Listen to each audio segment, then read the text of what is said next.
9, 8, 7, 6, 5, 4, 3, 2, 1, 0.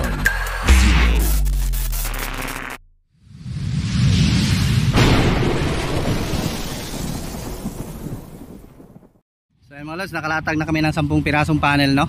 So 5S, kada isang string, no? 5 series.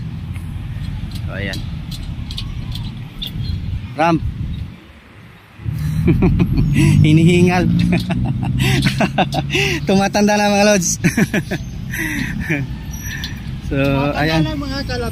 Tapos na, so wiring lang yung ano nito. Nandun na naman tayo sa baba. So doon na naman tayo. Grabe ang init.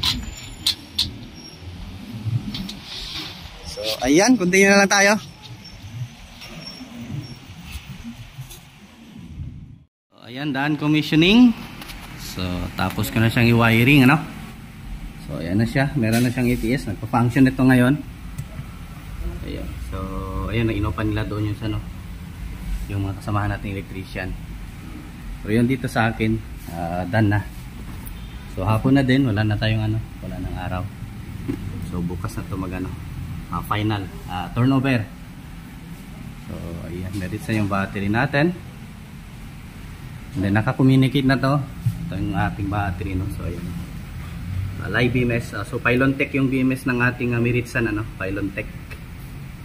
Hello mga lods. So ayan. Wala pa naman dito. So ito meron din na para sa CCTV kasi ito dito at saka yung mga TV natin. Ayan. Sa entire barangay, ano. So ito meron na tong kuryente dito. Ayan. Na-ready ko na siya. Para yung installer ng CCTV, ano lang siya, magpa-power up na din siya. So ito yung ano natin. So bagong model ng ADI.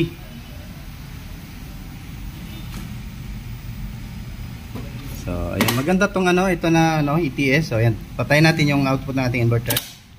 So yun. Then kapag ka-ino-on natin, mayroon siyang delay.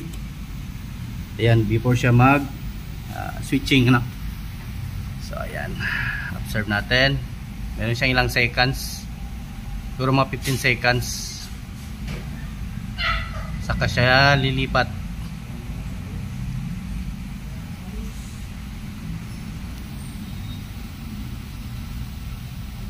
So, antayin natin. Ayun. Meron siyang delay. So, ayan. Bukas na to. Ito turnover natin. Ada na tayo ngayon. 4, 3, 2, 1, go!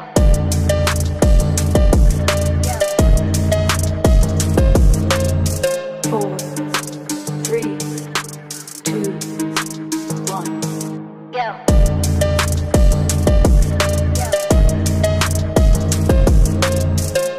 4